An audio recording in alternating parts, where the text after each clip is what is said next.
Hola, saludos. En este video cubriremos aspectos básicos sobre operadores matemáticos y lógicos, y además entraremos al mundo de las variables y arreglos, su uso, tipo y manejos. Comencemos por un breve repaso de lo visto en el video anterior, es decir, algunas operaciones matemáticas simples como la suma. Recordemos que la consola tiende a darte el resultado antes de que le des enter, como una especie de previsualización. Sumamos acá números enteros, también podemos sumar números decimales. Acá tenemos un caso de una resta con decimales. Igualmente el interpretador de la consola te da una previsualización del resultado. Al presionar enter te da el resultado definitivo.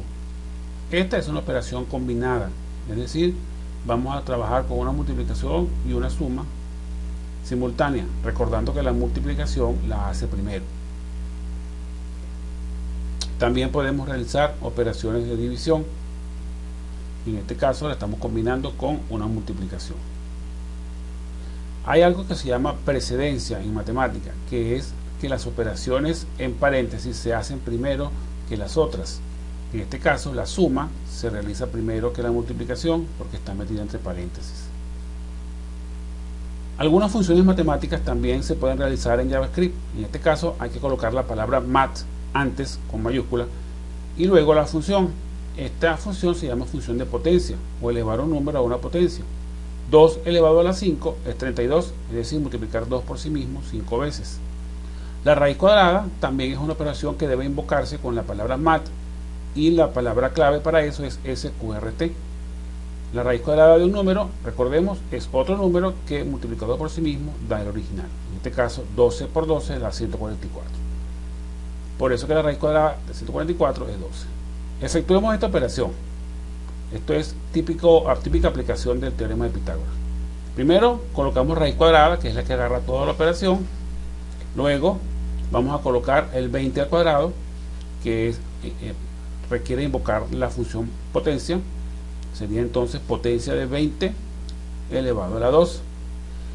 Hay que sumarle ahora la potencia de 21 elevado a la 2. matplotlib 21 elevado a la 2. Cerramos ese paréntesis del POW y cerramos el paréntesis de la raíz cuadrada. Y allí tenemos el resultado, que es 29. Este es un ejemplo donde combinamos diferentes operaciones matemáticas en una sola y el intérprete nos da el resultado final. La operación llamada módulo o residuo es la división entre dos números y el resto es lo que nos da como resultado. Si tú divides 14 entre 5, el resto es 4. Ojo, no nos da la división, nos da el residuo. Esto se aplica mucho para casos como detectar números impares y pares. Por ejemplo, 5 módulo 2 me da 1 porque el residuo es 1 y el número es impar. 6 módulo 2 da un residuo 0 porque 6 es par. Se utiliza mucho eso para detectar paridad de números. El entero anterior es una función muy útil porque me dice cuál es el entero que precede o que antecede a un número dado. Vean que 23.4 tiene un entero anterior que es 23. Sin importar los decimales, 23 lo que sea te va a dar un entero anterior de 23. En este caso 23.8 también tiene un entero precedente de 23. Si queremos el número más cercano, es decir, el entero más cercano, debemos usar la función round, que es la función de redondeo. El más cercano a 23.3 es 23, pero el más cercano a 23.8 es 24. Igual pasa con 23.5. El redondeo se hace para arriba cuando es 0.5. Cuando es 0.4 se hace hacia abajo. Esa es una regla aceptada matemáticamente en todas partes del mundo. Hay otras operaciones que también se van a utilizar en su momento y que aquí vamos a mostrar solamente algunas. El redondeo, por ejemplo, me permite mostrar un número con cierto número de decimales. Vean que 100 entre 3 tiene infinitos decimales, muestra muchos. Si quiero mostrar solamente una cantidad de ellos, yo utilizo la función toFix, que debo colocar el número entre paréntesis y seleccionar cuántos decimales quiero ver. En este caso 2, puedo mostrar más, puedo mostrar 3 o puedo mostrar menos. Depende de cómo quiero yo mostrar resultados. Sobre todo esto es útil para hacer tablas y para mostrar resultados redondeados a cierto número de decimales, a cierta precisión. La división 5 tercios da 2.6 infinito. Pero si redondeamos a cantidades de decimales menores, él te va redondeando el último a 7, porque todos los 6 van redondeándose hacia el siguiente. Igual pasa si redondeas a 2, redondeas a 3, inclusive si redondeas a 0 decimales, te va a dar un número entero, que es 2, el más cercano a 1.66. De manera que la función toFixed me permite redondear al número de decimales que yo quiera. Vean que el número 5 tercios tiene infinitos 6 y el último siempre se muestra como un 7. Veamos los operadores lógicos. Recuerden que la lógica en este tipo de aplicaciones de informática tiene que ver con verdadero y falso. Por ejemplo, 5 igual a 4 significa que estoy comparándolo. Dice 5 es igual a 4, lo cual es falso. 5 es igual a 5, es cierto. 5 mayor que 5 es falso. Pero si lo comparo con mayor o igual, entonces sí es verdadero. Otro operador de comparación es el menor. 5 no es menor que 5, por eso me da falso. Pero sí es menor o igual que 5. ¿Okay? Ya eso lo hemos cubierto en anteriores ocasiones. Diferente de se escribe con el signo de admiración, y 5 no es diferente de 5, por eso es que me da falso. Tenemos también la posibilidad de comparar operaciones matemáticas con sus resultados. Por ejemplo, 2 más 2 es 4, lo sabemos, pero si lo comparamos con un diferenciador, es decir, diciendo que es diferente de, me da falso, porque ciertamente 2 más 2 da 4. Veamos cómo podemos combinar los resultados lógicos entre sí. Verdadero, OR, falso. OR es el símbolo, esa doble barrita que significa OR. Verdadero o falso da verdadero. Verdadero o verdadero también da verdadero. La única forma que un OR de falso es que ambos sean falsos, cosa que ya habíamos hablado también en cursos anteriores. ¿Okay? Siempre me va a dar verdadero cuando alguno de los dos sea verdadero. Vamos a probar ahora con la operación y. El y requiere que ambos sean verdaderos. Si cualquiera de sus partes es falso, siempre te va a dar falso. Aquí estamos combinando dos falsos, un falso y un verdadero, y ahora verdadero con verdadero es la única forma como obtendremos un valor verdadero. Igualmente podemos utilizar la llamada negación, que es el signo de admiración. La negación de verdadero es falso, la negación de falso es verdadero, tal como se esperaba. Podemos entonces hacer combinaciones entre valores lógicos para obtener resultados de comparación un poco más complejos. Eso se utiliza mucho en la programación. Por ejemplo, aquí vamos a combinar los comparadores con las operaciones lógicas. 5 igual a 5 comparado, es cierto. Un y con 4 mayor que 3, que también es cierto, me produce un cierto porque ambas partes son ciertas. Pero si yo combino eso de una forma distinta, que de falso, vean que ya el resultado total es falso, porque una de las dos partes es falsa. Igualmente lo podríamos hacer con otro tipo de operadores, como la negación.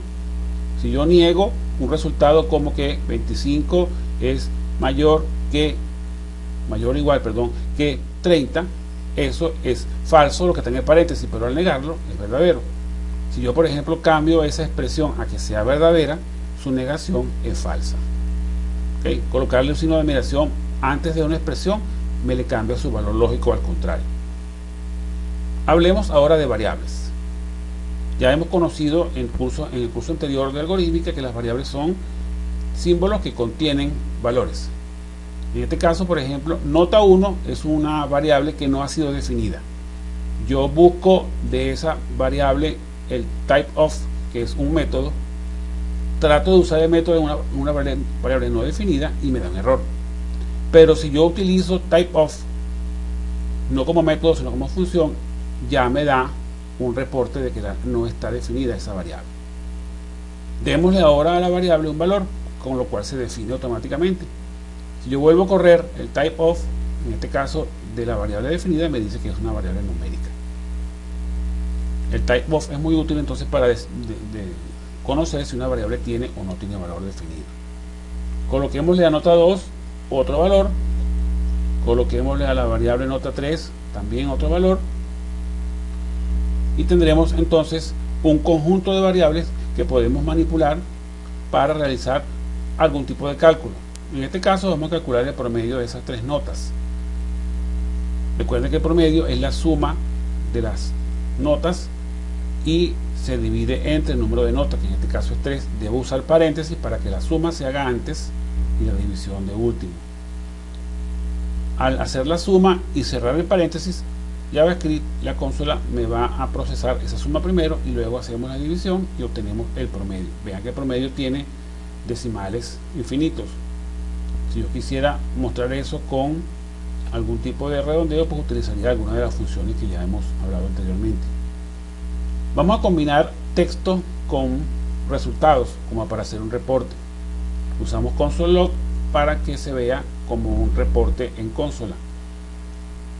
El texto debe estar entre comillas, las variables sin comillas y unidas con el concatenador, que es un signo de más.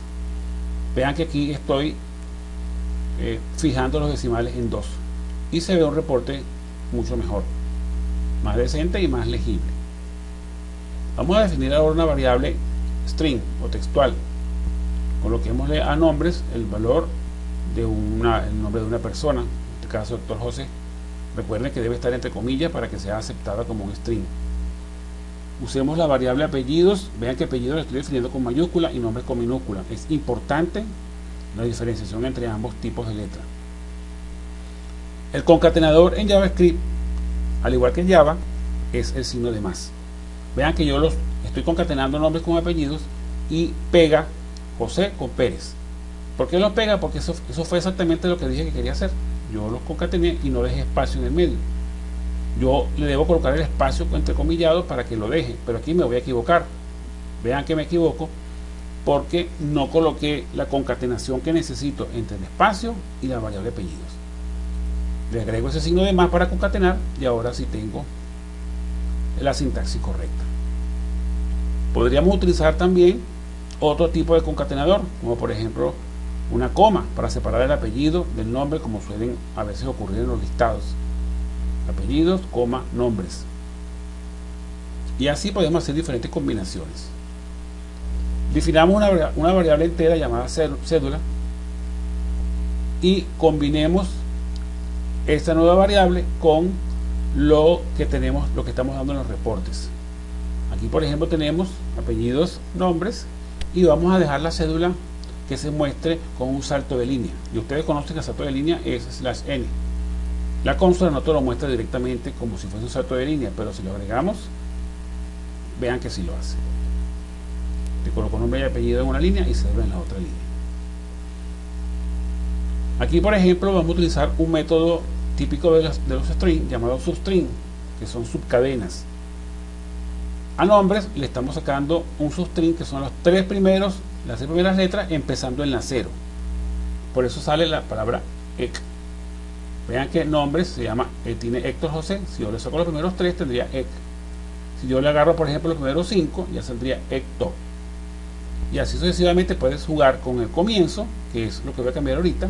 Empieza en 2 y son 6 caracteres. Si vas cambiando ambos valores te vas a ir dando cuenta de las combinaciones que puedes ir obteniendo. Si yo no coloco el segundo parámetro, es decir, la longitud, él asume que tú quieres mostrarlo completo desde ahí en adelante. Y si le pones 0, él te muestra el string completo. Es equivalente a no colocar nada de su string. Estas cosas deben ser aprendidas y deben ser manejadas para cuando queremos mostrar textos parciales.